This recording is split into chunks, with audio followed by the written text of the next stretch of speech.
Thomas Alva Edison তিনি যখন ছোটবেলায় ট্রেনের মধ্যে পত্রিকা বিক্রি করতেন, সেই মুমেন্টে একদিন তিনি ট্রেনে পত্রিকা বিক্রি করছিলেন।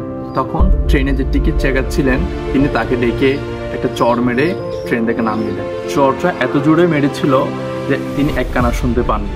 এই মুমেন্টে আমরা বুঝতে পারি তিনি কিন্তু একটা সমস্যায় ভুগেছেন, অর্থাৎ ফিজিক্যাল একটা সমস্যায় তিনি ভুগেছেন শুরুতেই। পরবর্তীতে তাকে যখন জিজ্ঞেস করা হয়েছিল আপনি আপনার সমস্যা থাকার পরেও এত আবিষ্কার কীভাবে করেছেন, এত মনোযোগ কীভাবে দিতে পেরেছেন, তিনি উত্তরে বলেন, এবং তার উত্তরটা আমার খুবই ইন্টারেস্টিং লেগেছে। তিনি বলেছেন, আমাকে যখন ছোটোবেলায় কানে চড় মারা হয়েছিল তখন কিন্তু আমি কানে কিন্তু একদমই শুনতাম না, যার ফলে মানুষের যে অযৌক্তিক সমালোচনা আছে সেটা আমার কানে আসতো না। ফলে আমি সম্পূর্ণ মনোযোগ আমার পড়াশোনা দিতে পেরেছি এবং গবেষণা দিতে পেরেছি।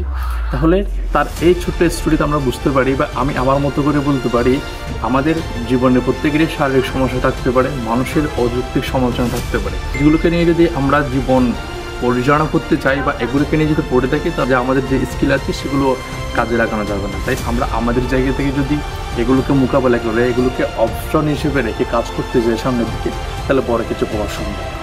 এইরকম সুন্দর সুন্দর আকর্ষণীয় বিভিন্ন ধরনের স্টোরি শুনতে যদি চান, তাহলে আমার পেজ এবং আমার আইডিতে ফলো দিয়ে রাখবেন। ইন্টারেস্টিং ভিডিও আমি আপনাদের সামনে তুলে ধরার চেষ্টা করব। Thank you.